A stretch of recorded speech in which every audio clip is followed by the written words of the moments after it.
L'escriptora Assumpció Cantalosella explica la seva participació al moviment dels 10.000 a Brussel·les. Pel que fa al vessant de la literatura, avança la novel·la que està preparant, un relat històric que segueix l'estela iniciada pel retorn d'Hug Roger. I això va esclatar d'una manera tan senzilla com d'una carta que va fer a la pàgina sobiranista que hi ha a internet, el doctor Canella, que és un biòleg que fa bioquímica i està a la Universitat de Barcelona, doncs que va fer un article que deia perplex, jo, ho ben dir, estic perplex davant d'aquesta situació. I molts alumnes que té li varen començar a escriure i a dir que per què no muntem alguna cosa, es van trobar amb altra gent, amb els de la plataforma pel dret a decidir, que ja funciona. Què falta en aquest moment a Catalunya? Que se la reconegui com és una nació, que es reconegui el que és un poble històric. Ha sigut un moment àlgid perquè tothom tingués ganes de fer alguna cosa per Catalunya. I per això hem sigut capaços d'ajuntar 12.000 persones. Hem estat 12.000 persones. Aquestes xifres que estan donant són les primeres que va donar la policia d'allà. Estava molt ben muntada aquesta... Sembla estrany com vàrem ser de civilitzats. Sembla estrany com en som de civilitzats els catalans. De veritat, va ser una cosa, no ens va haver de dir ningú res. Ho hem fet tot per internet. La corporació catalana no ens ha ajudat gens fins als últims dies. Quan faltaven 2 dies, en Josep Cuní va fer una fantàstica entrevista amb el doctor Canella, que va poder explicar, el qual va poder explicar tot el que era tot aquest moviment. Superpositiu. Mira, positiu per una sèrie de coses. Nosaltres anàvem a demanar l'autodeterminació, que una cosa que està reconeguda pels drets internacionals, o sigui, per la ONU. Per tant, no cal demanar l'autodeterminació, el que cal és que es posi en les agendes dels nostres polítics, que molts no tenen a l'agenda aquest dret.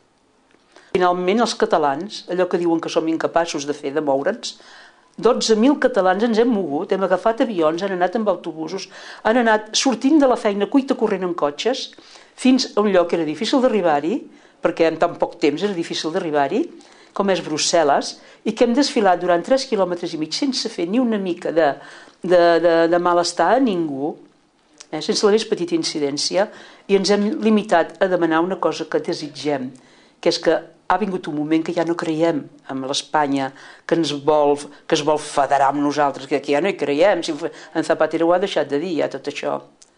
Per tant, els catalans hem d'estar molt contents de nosaltres mateixos, perquè aquests 12.000 que ens hem mobilitzat no som res més que una petita part, som la punta de l'iceberg, perquè a Catalunya sota n'hi ha molts més que com nosaltres hauríem vingut a Brussel·les i hauríem fet com nosaltres.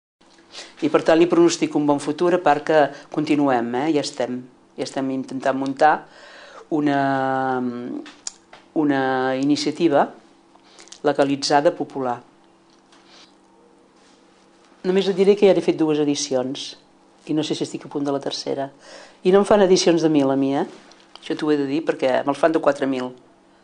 I la primera me la van fer de 6.000. I l'última em penso que de 3 o 4. De manera que a mi no sé, em sap greu dir-ho, però venc molt. Dels que som aquí, doncs a vendre com estic venent, doncs estic venent bé. Estic molt contenta. La part de la crítica ha tingut una crítica variada.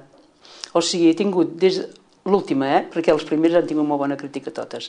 És una obra de tipus de recerca per mi mateixa, de manera d'escriure una mica diferent, no? Aleshores he tingut 2 crítiques molt bones i una crítica molt dolenta. Bé, no sé, jo escric per la gent que està al meu entorn, penso que faig una literatura amb dignitat perquè domino la llengua, sempre m'han dit que escric amb una melodia, de manera que faig que se'm llegeixi fins al final.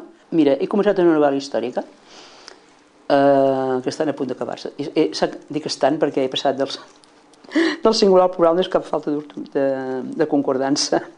I jo tenia la intenció de fer una cosa petita, i llavors vaig veure que el tema era gros. I aquesta novel·la tindrà unes 250 pàgines, però el tema és gros, i quasi la tinc acabada. Però resulta que un dels personatges, que de fet és el principal, donava per agafar-lo i explicar una part de la seva vida, que a la novel·la grossa no queda gaire explicada.